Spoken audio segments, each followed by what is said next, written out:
Two orphan twin girls were asked to sing at their school talent show as a cruel joke. The bullies expected embarrassment and laughter. Instead, their angelic voices silenced the entire auditorium, bringing tears to every eye and changing their lives forever through one man's unexpected kindness. Before watching full story, comment below from where you watching. Also like and subscribe for more emotional stories. The rain hammered against the thin walls of the small apartment as Emma and Lily huddled together on their worn-out mattress. At 12 years old, the twin girls had learned to find comfort in each other when the world seemed too cruel.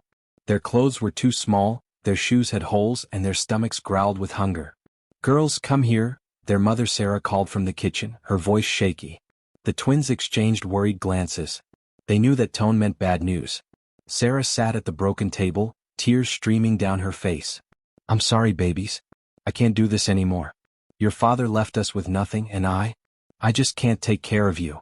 Emma, the older twin by 3 minutes, grabbed Lily's hand. "What do you mean, Mama? I'm taking you somewhere safe tomorrow. There's a place, they'll take care of you better than I can." That night, the twins didn't sleep. They whispered to each other about their fears, their dreams, and sang quiet lullabies that their grandmother had taught them before she passed away. Their voices blended perfectly, creating a harmony that seemed to chase away the darkness. Sunshine Children's home looked cheerful from the outside, but inside, it was a different story. Mrs. Henderson, the head caretaker, was a bitter woman who saw the children as burdens rather than blessings. "More mouths to feed," she muttered when Sarah dropped off the twins. "And twins too. Double the trouble." Emma and Lily were given a small room with 2 other girls who barely acknowledged them. The food was plain, the rules were strict, and kindness was rare. But the worst part came when they started attending Jefferson Elementary School. On their first day, whispers followed them down the hallways. "Look at the orphan girls. Their clothes are so old. I heard they came from the gutter." Madison Clark, the most popular girl in 7th grade, decided to make the twins her favorite targets. Madison's father owned the biggest company in town, and she never let anyone forget it. Well, Madison said, blocking their path to the cafeteria. "If it isn't the charity cases. Did you get those clothes from the trash?" Lily's eyes filled with tears, but Emma stood tall. "Leave us alone, Madison." "Or what? You'll cry to your mommy?" "Oh wait, you don't have one." Madison's friends laughed cruelly. The twins learned to eat lunch alone, to walk with their heads down, and to endure the daily humiliation. But every night, they sang together quietly, their voices their only escape from the pain. 3 months into the school year, Mr. Rodriguez, the music teacher, announced the annual talent show. "This year's theme is Dreams Come True," he said excitedly. "Every student must participate. You can sing, dance, tell jokes, or show any talent you have." Madison's hand shot up immediately. "I'll be singing a solo. My voice coach says I'm ready for professional auditions." The twins sat in the back, hoping to be invisible. They had beautiful voices, but the thought of performing in front of the cruel students terrified them. After class, Madison cornered them again. "I have an idea," she said with a wicked smile. "Why don't you two sing at the talent show? I'm sure everyone would love to hear what orphans sound like." Her friends giggled. "Yeah, it would be hilarious," said Jessica, Madison's best friend. "Come on," Madison continued, her voice dripping with fake sweetness. "Don't you want to show everyone your talent?" Emma's face burned with embarrassment, but something inside her snapped. "Fine. We'll do it." Lily looked at her sister in shock. "Emma, what are you doing?" "We'll sing," Emma repeated louder this time. "And we'll show everyone what we can really do." Madison's smile grew wider. "Perfect.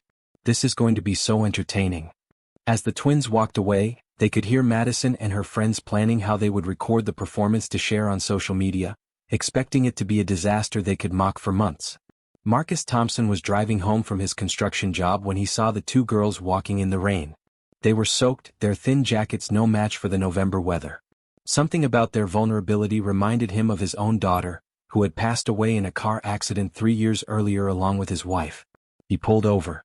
"Hey girls, do you need a ride?" Emma stepped protectively in front of Lily. "We're not supposed to talk to strangers." Marcus smiled gently. "Smart girls. I'm Marcus Thompson. I live on Oak Street. You can call the police and have them check on me if you want. But right now, you're both going to catch pneumonia if you stay out here." The twins looked at each other.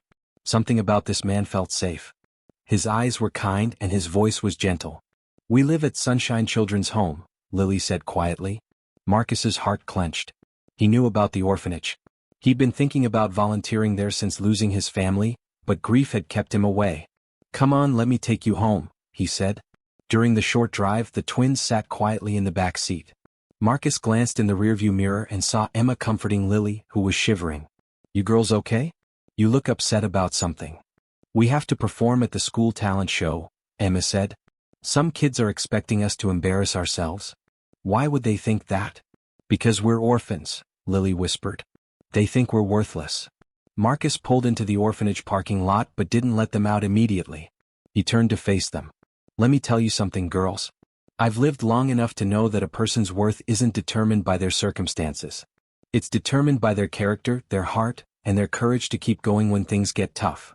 He paused, seeing their full attention. "What talent were you planning to show?" "We sing," Emma said. "But we're not very good. Would you sing something for me?" The twins looked at each other nervously. Then, softly, they began to sing Amazing Grace. Their voices blended perfectly, creating a harmony so beautiful that Marcus felt tears in his eyes. It reminded him of angels. When they finished, Marcus was speechless for a moment. "Girls," he said finally, "that was one of the most beautiful things I've ever heard. You have a gift." The next day Marcus showed up at the orphanage. Mrs. Henderson was suspicious. "What do you want with Emma and Lily?" "I'd like to help them prepare for their school talent show. I understand they're performing and I think they have real potential." Mrs. Henderson shrugged. "Fine by me. Less trouble for me to deal with." Marcus spent the next 3 weeks visiting the twins every day after work. He wasn't a musician, but he had a good ear and an encouraging heart. More importantly, he helped them build confidence. "You're not just singing notes," he told them. "You're telling a story. You're sharing your hearts. That's what makes music powerful." He helped them choose the perfect song, Rise Up by Andra Day. The lyrics spoke of overcoming struggles and finding strength in difficult times. It was their story. Marcus also did something that surprised everyone. He bought the twins new dresses for the performance. Nothing fancy but clean, pretty, and in their favorite color, blue. "Why are you doing this for us?" Lily asked one evening as they practiced. Marcus was quiet for a moment. "Because everyone deserves to have someone believe in them. And because you two remind me that there's still beauty in this world, even when it seems dark." "Do you have kids?" Emma asked. "I had a daughter once. She would have been about your age now." His voice was soft with memory. "She loved to sing too." The twins understood. They hugged Marcus tightly and he realized that in helping them heal, he was healing too. The school auditorium was packed. Parents, students, and teachers filled every seat. Madison performed early in the show, singing a technically perfect but emotionally cold version of a pop song. The audience applauded politely. Backstage, the twins were terrified. They could hear students whispering about them. "I can't wait to see this disaster. Someone should record it for TikTok. This is going to be hilarious." Marcus found them huddled together, tears in their eyes. "I can't do it," Lily whispered. "Everyone's going to laugh at us." Marcus knelt down to their level. "Listen to me. Out there are people who have never heard real music, real emotion, real truth. They're about to. You're not performing for the people who want to see you fail. You're performing for the people who need to hear your message." He paused. "And you're performing for your grandmother who taught you those lullabies. You're performing for your mother who loved you even when she couldn't take care of you. And you're performing for yourselves, because you deserve to let your light shine." Emma wiped her tears. "What if we forget the words?" "Then you sing from your heart. The words will come." When their names were called, the twins walked onto the stage holding hands. The auditorium was buzzing with anticipation, but not the good kind. Students had their phones ready to record what they expected to be an embarrassing moment. The spotlight hit them and for a moment they stood frozen. The music began and Emma looked at Lily. In that moment something magical happened. They weren't scared anymore. They were home. They began to sing. The first notes silenced the whispers. The second verse stopped the snickering. By the time they reached the chorus, the entire auditorium was transfixed. Their voices weren't just beautiful, they were powerful. Every word carried the weight of their struggles, their hopes, their unbreakable bond. When they sang about rising up despite the pain, everyone in that room knew they meant it.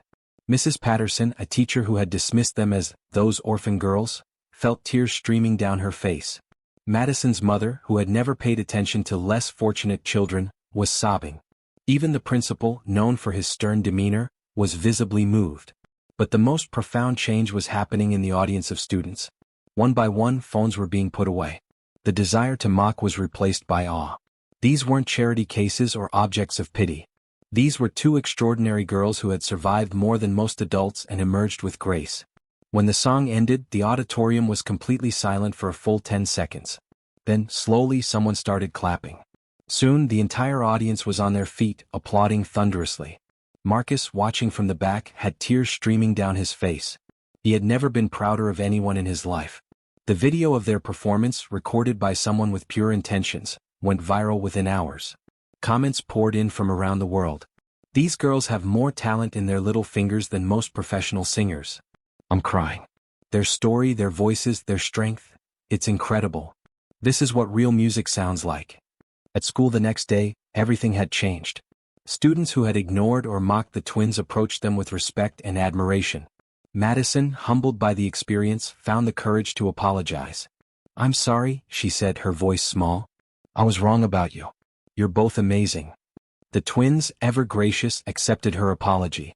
They understood that hurt people often hurt others, and Madison had learned an important lesson about kindness and humility. But the biggest change came from Marcus. That evening, he sat the twins down for a serious conversation. "I've been thinking," he said. "I live in a big house all by myself. It has 2 bedrooms that are just sitting empty. There's a piano in the living room that hasn't been played in years."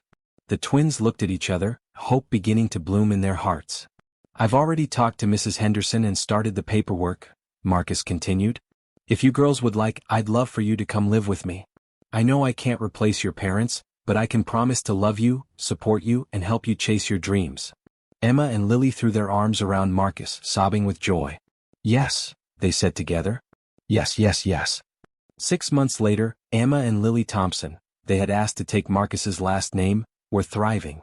Their new father had enrolled them in voice lessons, bought them a guitar to accompany their singing, and supported every dream they dared to voice. The talent show performance had opened doors they never imagined. A local recording studio offered them a chance to record their first song, with all proceeds going to support other children in the foster care system. More importantly, they had something they'd never had before: unconditional love and stability. Marcus helped them with homework, cooked their favorite meals, and listened to them practice for hours without complaint. The 3 of them had formed an unlikely but perfect family, each healing the other's wounds through love and acceptance. One evening, as they sat around the dinner table Marcus had bought specifically so they could eat together as a family, Lily asked, "Dad, why did you choose us?" Marcus smiled, his heart full. "I didn't choose you, sweetheart. We chose each other. Sometimes the best families aren't born. They're built through love, kindness, and the courage to open your heart even when it's been broken." Emma reached over and squeezed his hand. "We love you, Dad." "I love you both too," Marcus replied. "More than you'll ever know." Emma and Lily Thompson, now 17, stood backstage at the Grand Ole Opry. They had just finished their sound check for their debut performance at the most famous stage in country music. Their journey from orphan twins to rising stars had been featured in magazines, documentaries, and news shows around the world. But they never forgot where they came from or the man who believed in them when no one else would. Marcus stood in the wings, wearing his best suit and beaming with pride. At 55, he looked younger than he had 5 years ago. Love and purpose had transformed him as much as it had transformed his daughters. "5 minutes, girls," the stage manager called. Emma and Lily looked at each other, then at their father. "Ready?" Emma asked. "Always," Lily replied. They walked onto the stage together just as they had that night at Jefferson Elementary. But this time they weren't scared, poor orphans hoping to survive another day. They were confident young women with a message of hope, resilience, and the transformative power of love. As they began to sing their latest song, Found Family, dedicated to Marcus and all the foster families who opened their hearts to children in need, the audience was captivated once again. In the crowd, Madison Clark, now studying social work in college, wiped away tears. The twins' performance that night had changed her life too, teaching her about kindness, empathy, and the importance of lifting others up instead of tearing them down. Mrs. Henderson, who had since retired and spent her days volunteering at children's charities, watched from her living room on television, finally understanding what she had missed during all those years of seeing burdens instead of blessings. And somewhere, their birth mother Sarah, who had been following their journey from afar, smiled through her tears, knowing that while she couldn't give them what they needed, she had made the right choice in letting them find the love they deserved. The song ended to thunderous applause. Emma and Lily bowed gracefully, then blew a kiss toward the wings where their father stood. Marcus caught the kiss and put his hand over his heart. They had all found what they were looking for: a family built on love, forgiveness, and the unshakable belief that everyone deserves a chance to shine. The little girls who had once been asked to sing as a joke had become the voices that reminded the world of its capacity for compassion, redemption, and hope. And their song continued to echo in the hearts of everyone who heard it, proving that sometimes the most beautiful music comes from the deepest pain, and the strongest families are forged in the fires of adversity.